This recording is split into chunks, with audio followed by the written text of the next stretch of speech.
Ассаламу алейкум, калайык калк. Менин кайрыларым ошо биздин президентибиз Садыр Нуркожоевичке.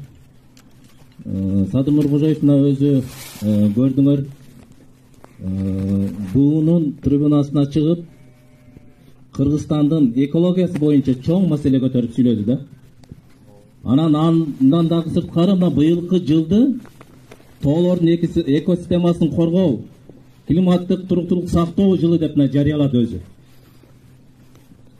Мына биздин президентибиз баш болуп, биздин климаттык экологиясынын сакталышына кам көрүп атат.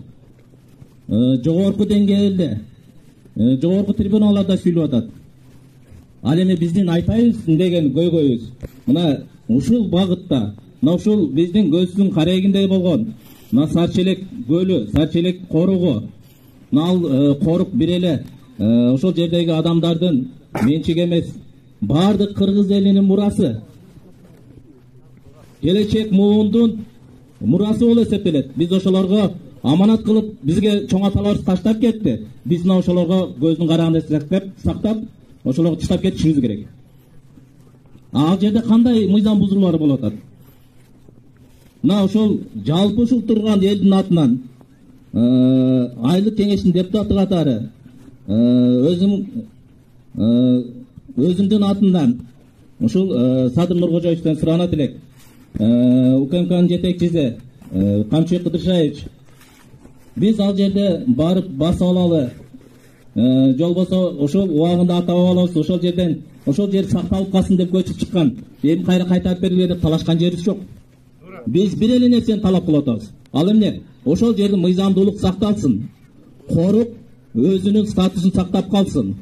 Ал жерде эмнелер болуп атат?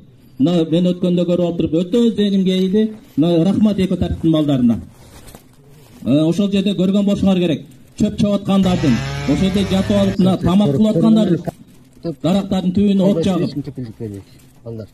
А билесиңер, убагында канча текшерүүлөрдү жөнөттүк мынакей айлык кеңештин атынан. Кээ бир учурларда билесиңер, барганда силердин кагазыңар мыйзамсыз деп текшерүүгө киргизбей койгон учурлар болгон. Мейли, мыйзамды сактайт экен. Эгер мыйзамды сактаса, эмне үчүн анда ошол жерде жатып алып, от жагып, тамак азып, андан дагы аз келгенсип жанагы тырызлаган моточагылар менен ошол жерде жөөдү чөптөрдү чабып атат. Ал өзү чабыш керек беле? Жок, чабылбайт. Эми мен дагы бир айтып кетейин дедим эле. Мына ошол жерде бир канча сотрудниктер иштеп атат. Аларга мамлекет тарабынан бир канча акчалар төлөнүп атат. Алар эмне кызмат аткарып атат? Ошол жерди коруш керек беле?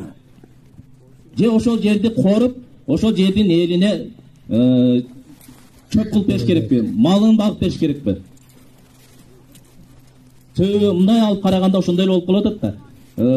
Алар коруйт жай менен, чөбү өзөт, эч кимди бастырбайт. Андан кийин алар барып туруп чөбүн чабып атат.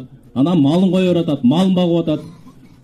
Андан сырткары, мынакей акыркы жылдарда көрүп атасыңар өзүңөр. Канча деген жерлер берилип кетти, мыйзамсыз. Эми айтышып атат мына, алар каралып атат, тергелип атат, алар өзлөрүнүн жазасын алып атат деп. Эгер жазасын алган болсо, эмне үчүн ошол бир жер кайра кайтарылып, жолбосо ошол жерге салынган мыйзамсыз үй сүрүлгөн жок ушул убакка чейин. Акыркы 2-3 жылда карап көрөлүчү, кандай деген зыңгыраган жанагы коноктор тозо турган үйлөр курулуп атат ошол жерде. Бул биздин кайрыларыбыз ушул. Эң биринчи ошол жердеги мыйзамсыз берилген жерлер, мыйзамсыз алган үйлөрдү териштирип беришсин. Коруктун статусу толугу менен сакталышын талап кылабыз. Себеби ошол жерде мыйзам бузуулардын бардыгы кайсы жерден, каяктан келип атат? Эч жактан келген жок, ошол жерде туруктуу элдерден чыгып атат.